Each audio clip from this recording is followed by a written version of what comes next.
Shalom Ovacha, que le cours soit Bezrat Hashem et Nishmat, Rabbi Nissim Chai Ben Ismoudi Jacqueline, Shtina Shosora Bisra Chaim Amen, que les propos de Torah, que l'étude, tous les mitzvot et maasim tovim de son épouse, de son fils, de tout le peuple d'Israël, tous ceux qui l'ont connu, ils l'ont aimé très très fort, Bezrat Hashem chez Yazorlo, les Litanot Mala et Mala. On va continuer Bezrat Hashem, comme vous l'avez demandé, les halachot des gens qui sont malades. Et en l'occurrence, on avait commencé par Cholé chez Yeshbo Sakana, une personne qui est en danger de vie ou de mort. On avait commencé à parler un petit peu en matière de Hashkafa et de halakha la semaine dernière. Là, on va vraiment rentrer dans la halakha Bezrat Hashem. Il y a une halakha, ça provient de la Gemara. La Gemara, dans la Sechet Yoma, elle énonce un pasouk dans lequel il est écrit Lev Yodea Marat Nafsho.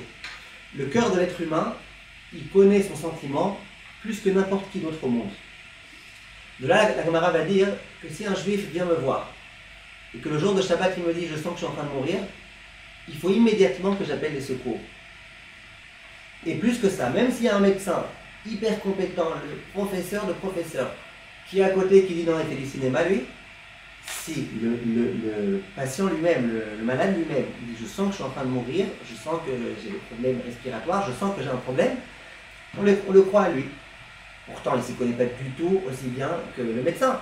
Oui, mais Lev Yodea Marat Nafsho, ça veut dire que personne n'est mieux censé connaître et ressentir ce que l'homme ressent que l'homme lui-même. Ça, c'est un principe, Lev Yodea Marat Nafsho, et c'est très important à connaître ce principe, parce que ce soit le jour de Shabbat, le jour de Kippour, quelqu'un me dit je m'évanouis, je ne vais pas bien, je vais mourir, donnez-moi tout de suite du sucre, donnez-moi tout de suite quelque chose à manger. Et bien on lui donnera. Pourquoi? Parce que Lev Yodea Marat Nafsho, on le croit qu'il se sent vraiment dans une situation dans laquelle nous-mêmes on a du mal à estimer cette situation. Ça c'est la première halakha. Maintenant, vous allez me poser la question, vous allez me dire ici il exagère. Il y a des gens, ils exagèrent, il y a des gens qui sont un tout petit machin, ils exagèrent. Il y a des gens, ils exagèrent. Alors quand quelqu'un dont on sait que peut-être qu'il exagère, on a du mal à savoir, est-ce qu'il exagère ou pas. Il me dit, je vais mourir, prends-moi tout de suite en voiture à l'hôpital. Je le prends ou je ne le prends pas? Et bien là, la phrase c'est que je le prends. Vous allez dire peut-être qu'il exagère, oui, ou peut-être pas. Parce qu'il n'exagère pas. On avait dit la semaine dernière, ça fait Pikuach Nefesh, quand on a un doute concernant le Pikuach Nefesh, tu as quand même un doute. C'est pas un guignol l'autre, il te dit quand même quelque chose. Peut-être qu'il y a du vrai, peut-être qu'il y a 10% de vrai, il y a quelque chose.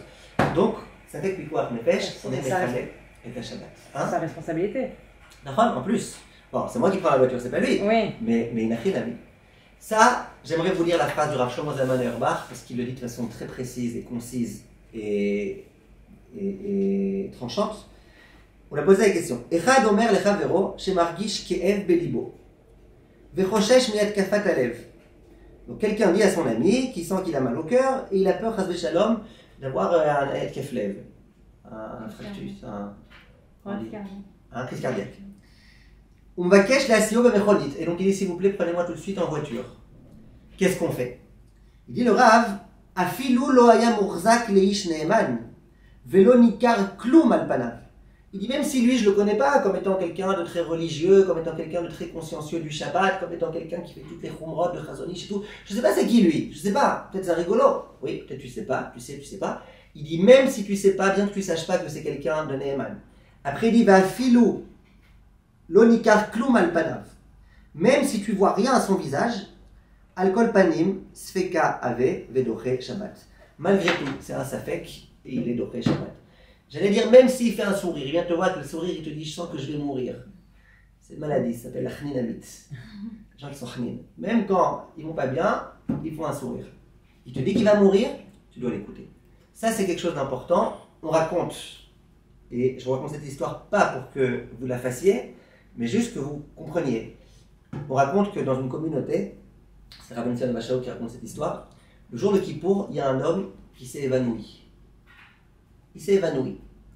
Et en tous les cas, il donnait l'air d'être évanoui. Donc il était à manger comme ça, évanoui. Et c'était un homme très très très très riche. Et il était aussi avare que riche. Donc il était très avare.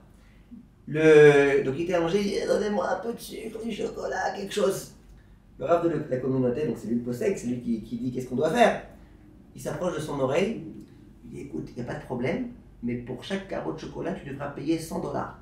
Tout le dit se lève, mais non, tout va bien. Adon, Aselihan, qui a dit que je suis malade, tout va bien. Vous voyez, il n'a pas bien fait. C'est-à-dire, quand je dis qu'il a bien fait, ce Rav-là, il savait très bien que cet homme-là, c'était un rigolo et qu'il s'amusait. Et que, vous voyez bien la preuve, il s'est tout de suite relevé, tout allait bien. Mais dans un cas général, il ne faut pas faire ce qu'il a fait ce Rav. Dans un cas général, quand il te dit, je ne me sens pas bien, j'ai besoin, donne-lui tout de suite, ne pose pas de questions. Ce serait dommage d'avoir sur sa conscience et d'avoir entraîné quelque chose de gravissime.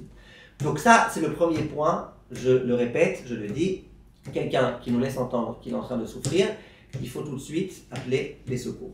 Juste, s'il y en a ici qui sont parfois en contact avec des Tunisiens, je vous apprends le langage tunisien. Quand un Tunisien vous dit « Ah, bon, je suis un peu fatigué », ça veut dire appeler, commencez vite à vous inquiéter. Parce qu'un Tunisien un peu fatigué, ça veut dire que ça ne va pas bien. Si vous dites « Oh, je suis fatigué », appelez tout de suite le MADA, l'ambulance. Et si vous dites « Oh, je suis très très fatigué », c'est la Khebra Kadisha qu'il faut appeler, c'est déjà trop tard. D'accord? C'est une blague, mais juste pour qu'on comprenne. Je suis à Ashkenaz, je me suis fait avoir, je suis avec un Tunisien, et on me disait une fois que quelqu'un de famille il est malade, il est fatigué. Je dis, ouais, il est fatigué. Il ne se ment pas, il est fatigué, il est très fatigué. Je dis, ouais, on va se reposer. J'ai mis du temps à comprendre l'histoire. Ah, Grave, ouais. donc vous êtes d'accord avec moi, ça va? Ouais. Ça, c'était les deux points que je voulais vous dire. Maintenant,